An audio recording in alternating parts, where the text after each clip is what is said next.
Or a no? No.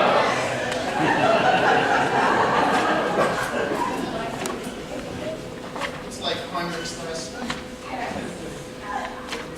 My staff and I have been backstage here in the pub. I think that's a water pub. And we've been looking through, oh my God, a lot of information here, all over the map. I can believe it when you say yes and no. Are there any maybes? Maybe. Possibly. Oh, wait a minute, I said maybe, not probably maybe, and then there's a definitely maybe. Make up your mind, people! You can't. Wait a minute, I recognize you. You're Heinrich's mom! I saw something about him is here. Yes. There were several in here that said Heinrich. But, I mean, he did have that cleaver. Anyone see the cleaver? No. Wait, that's another show. Sorry. I don't want to confuse you any more than you are. Well, here's one. Edward Fairfax. Who said Edward Fairfax? Raise your hands. I can't see. I did. Who? I did. You did. And why? Money? Well, Insurance. they all could have done it for money. They must have been. Insurance. Oh, I was wondering if he was in the insurance fraud business. Here's a cop out. Somebody says all of them. And the motive was thievery. And the clue that gave it away was the missing necklace. Oh dear. You know, we need your help. And then, this one's pretty good. Basil. Who was for Basil? Don't be shy. I'm going to tell the audience what you said anyway. Is he the short one? He's the short one. Short one is good. Not bad. You're the one who said. No.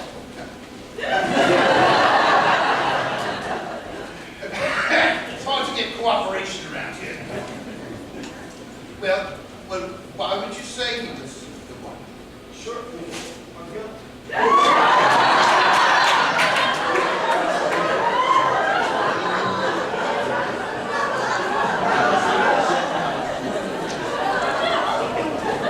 Well, I guess I'm innocent. Take note of who he is. See a murder mystery coming up soon. Take note of who he is, too.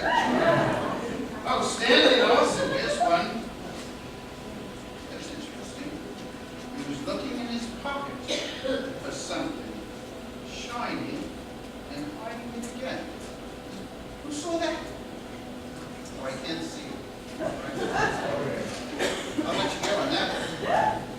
Oh, well, let's see. And then there's, Heinrich again. Heinrich needs startup cash to fund his new cooking show.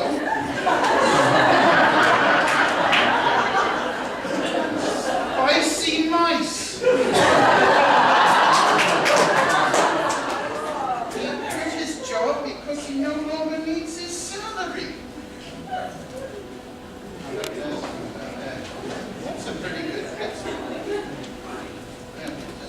Here's one, another Heinrich. He didn't want anyone else to get the necklace but him. He gave it away. Was my son. How many of these did you fill out?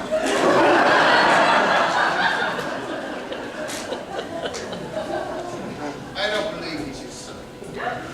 He really is.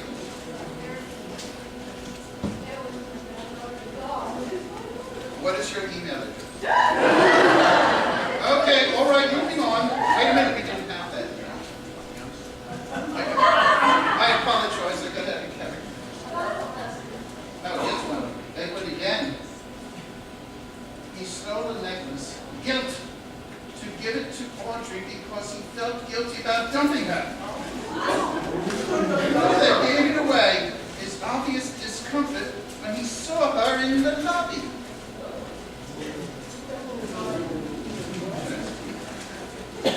I never saw many. Does anyone have anything they want to add? I do. Yes. Again, I suspect Clifford inviting a bunch of rich people out to the middle of some ramshackle hotel in the middle of nowhere during financial troubles. Hey, were you here for yesterday's show? No, I was not. Okay.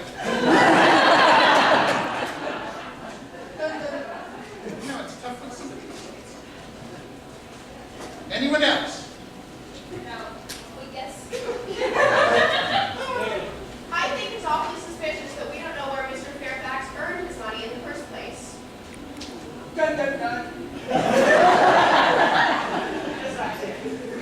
Well, he earned it in America. Isn't that the way everyone earns their money in America? Well, anyway, thank you so much for your help. We will take it all into deep consideration, even finally. And thank you again. I'm off to the pub.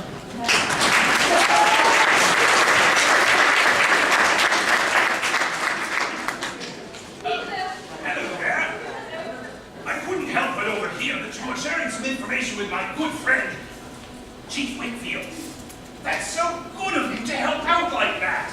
But I was wondering if you wouldn't spare me a moment of your time, that you would allow me to pick your proverbial brain, so to speak.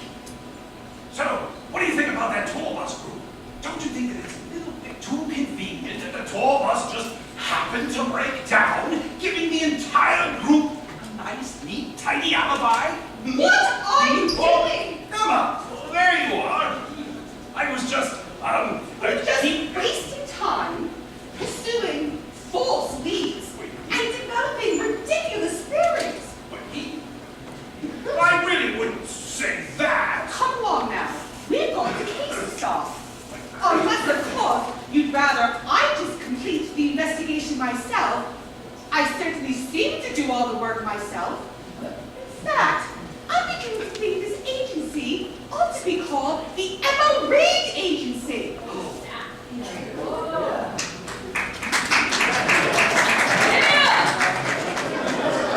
I do like the ring of that.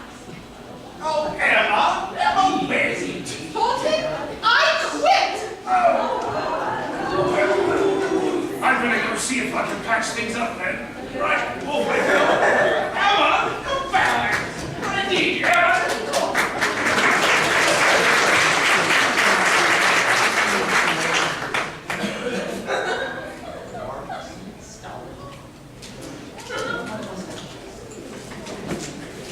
Imagine someone at this hotel stealing a valuable necklace.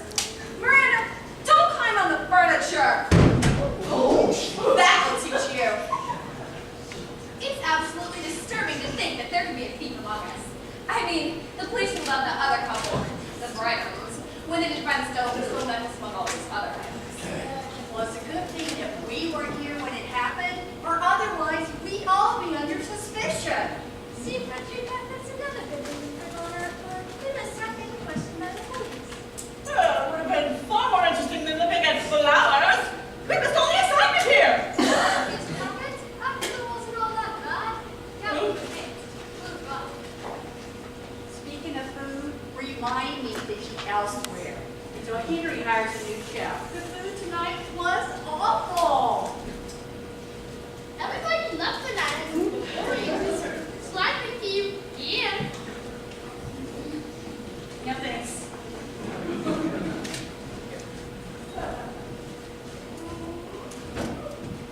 Nobody likes my cooking. Edward, I want to leave this hotel. Lester, how many times do I have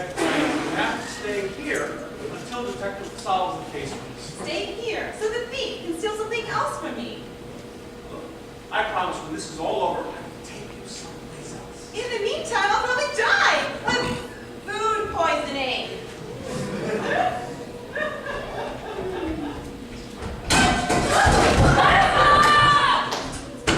Good God, man, watch where you're going.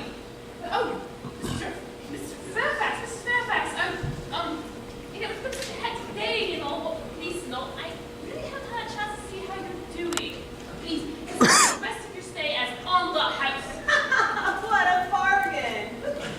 Thank you. Kindness.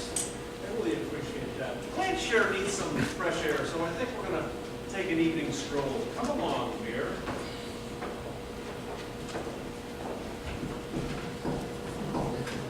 Ah, Mr. Exon, you're back. Now where did you disappear off to? Please send that detective we're looking all over for you.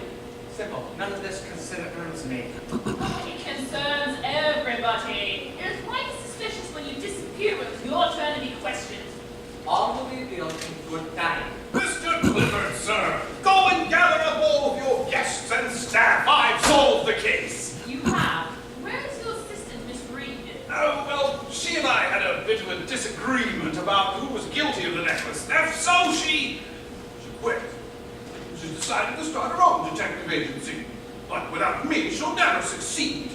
I see. Well, I'll go and gather my staff with our guests. I suppose I don't need to ask the guests who are on the tour group to join us, unless it's one of them that you implicated. Oh, don't be ridiculous. What do you take me for, a fool? And where were you this afternoon? That's my business. Well, I could make it mine. You never showed up for questioning this afternoon. Perhaps my thief had an accomplice. That's interesting. Gather around, everyone. Gather around.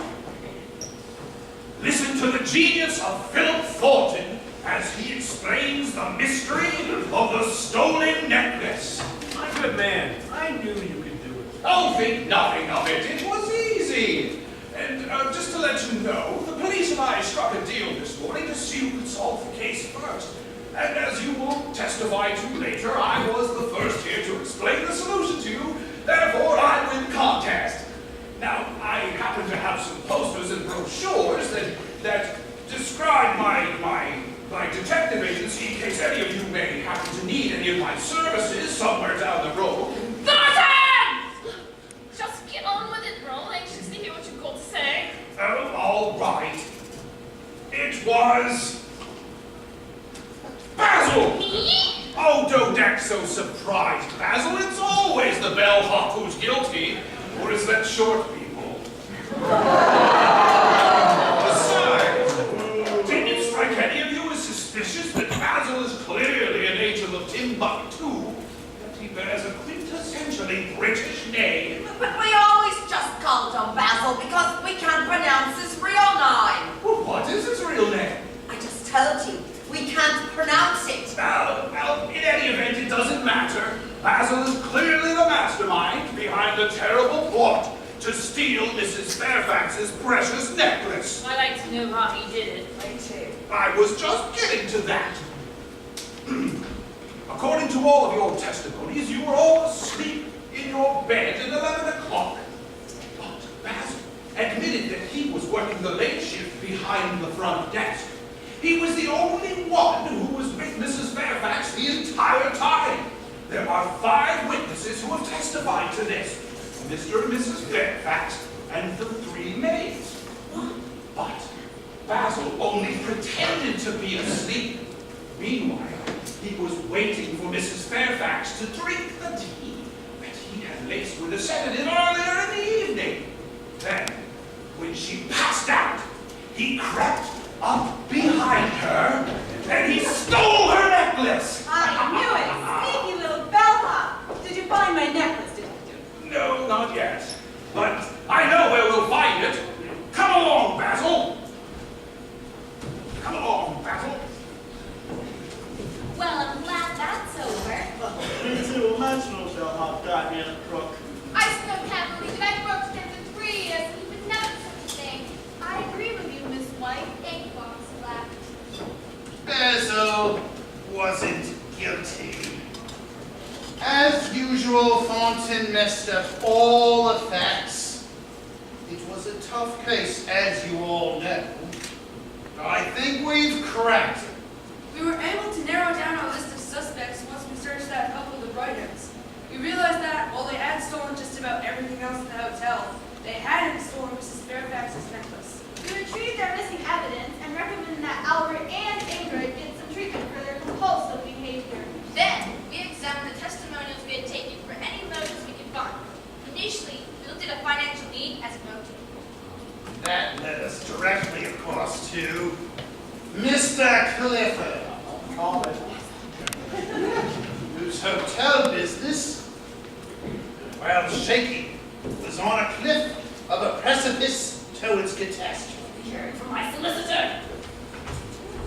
And to Mr. Stanley Larson, who hasn't paid his hotel bills in quite some time, and is a deadbeat overall, owes quite a bit of debt, and of course it could have been the maids, who haven't been given a raise in quite some time. I imagine they'd like to see a diamond necklace around their neck cage. But we also looked into other possible motives.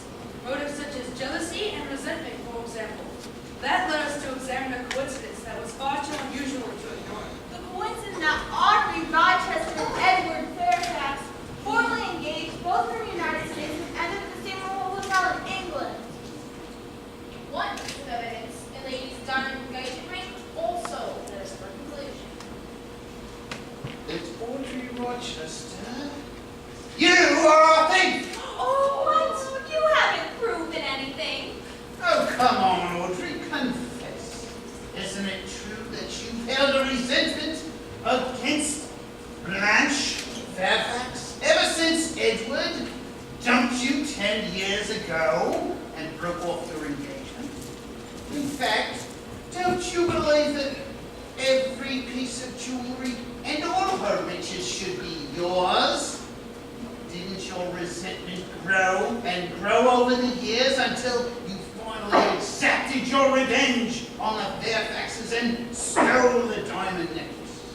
We found your engagement ring, the one you got from Edward 10 years ago. It was behind the couch. You probably didn't realize it was missing until this morning. By then it was too late. It was very careless of you to show off your ring to one of the maids. Audrey? Audrey, is this true? You still keep the engagement ring, Irene? And now you've gone and stolen my wife's necklace? Yes, Edward, it's true. I'm the one that deserves the life that Blanche lives. The wealth, the fame, the travel. She took it all away from me. I can't believe it. Well, I can. Officer Doyle, please escort Miss Rochester down to the Oh no, Edward, don't let them take me. I don't look good in stripes.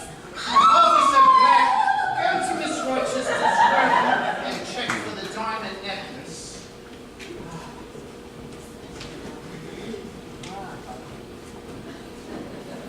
There's only one part of this case that I haven't been able to solve yet. It's really bothering me. And no one from the audience helped either. The initials S.A.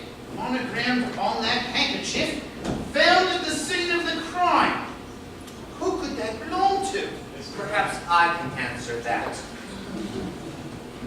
Oh, Mr. X, you've decided to come out of hiding, have you? He must be the S.A. Chief. No. I am not S.A., but I know exactly who is. Stanley Lawson. Or should I say Stanley L. Lawson, England's notorious arsonist. That's absurd. Now wait a minute here, Mr. X. Before you go accusing anyone else of anything, who are you? Very well. I am Secret Agent X. I've been traveling and looking for Mr. Lawson for quite some time now. I finally managed to get enough evidence, thanks to you, to put him away for a very long time. You have a handkerchief with some initials on it. That can't possibly be enough to incriminate someone. Besides, Mr. Clifford, have there been any fires since I've been here? Well, there have been a few in the kitchen, but that's only since Basil started cooking. Mr. Clifford, tell me this. If all had gone according to plan, there would have been a few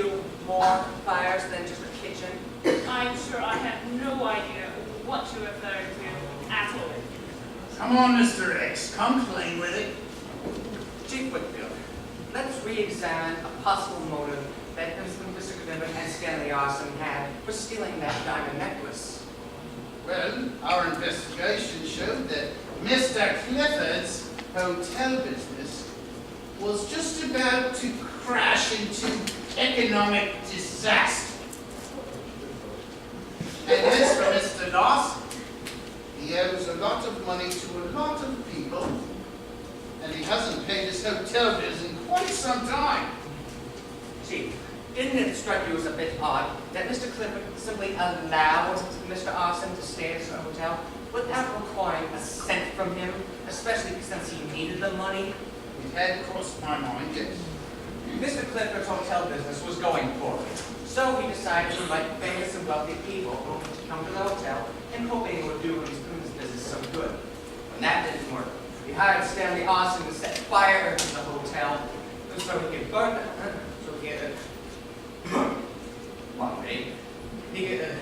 burn down the hotel, collect the insurance money, and rid himself of a dying business. Wait a minute. The advertising did work. Blanche and I are here, aren't we? Well, that may be the case. But the thing is, you messed up his second plan. By the time you got here, Mr. Arson was already hired to set fire. Now, he couldn't have burned down the hotel with someone like you here, could he? I'm certainly glad he didn't. Well, it's going to be a busy day down at the station house tonight. Officer Dorrit, please escort Miss Clifford to the station, please. Bye, ladies. And as for you, Miss Larson, or Arson, or whatever your name is, I think I'm going to leave you to Mr. X. You go wait. Asshole, if you don't tell me where you hid that necklace, I swear I'll wring your neck. I'm telling you, detective, I have no necklace. Thank you. I was thinking you would think I'd never stay with all these crooks around. I told you we'd find it. Where was it, officer? In Miss Rochester's suitcase. She was all packed to leave. This Rochester suitcase? How did it get there? You know something, Thornton? You're a washout. As a matter of fact, I'm going to give your reward to the police department for their fine work. Well, I solved the case first. Oh, Thornton, as usual, you've messed up all the facts.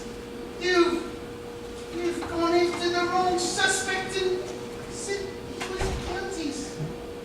But, you know, there's going to be a lot of paperwork down at the station. And you could provide the tea and crumpets we might be needing. In fact, you could provide tea and crumpets for the rest of the year. But that wasn't part of the agreement. Oh, my dear chap, you must learn to read the fine print. Officer Black, I want to thank you on behalf of my wife and myself. I realize that you and your department can't accept anyone. No, sir, we're just doing our job. And perhaps we can hire an interior decorator to redesign the police station. Because those places are just so drab. Or perhaps donate some new uniforms in brighter colors and better hats. Yeah, Blanche, that's a fine idea. We'll get on that right away, okay? Well, thank you. I can't wait to inform Chief Whitfield of this new development. Okay, Blanche, let's collect our bags. I believe we are staying at another hotel. Well, it looks like we're now unemployed. Unemployed? It means we have no jobs, Basil. No job? Job? Don't worry, we'll find someone who will pay us much more than Mr. Clifford ever did. Excuse me. I couldn't help but overhearing your conversation. If you're interested, we're in need of some hired help. You see, Blanche took it upon herself to fire all of our help just before we left home.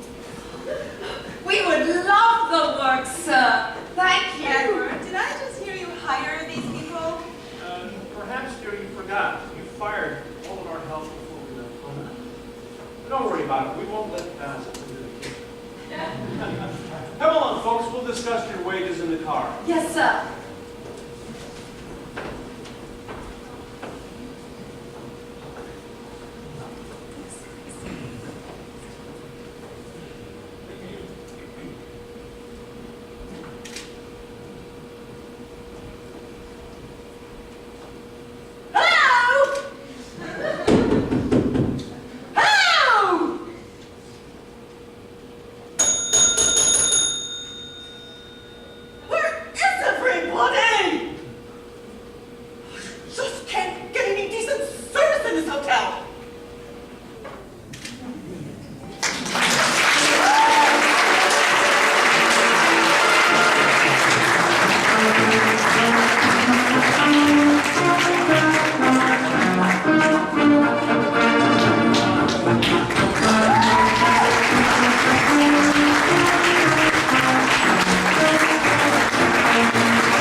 our director, Elise Young.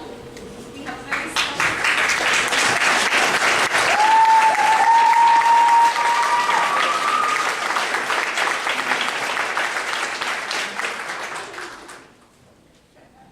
Speech. Thank you. Do I have to ask you a question? Okay, I make a speech. I just want to say how exciting it was for this production where the audience participation had so much to do with the show.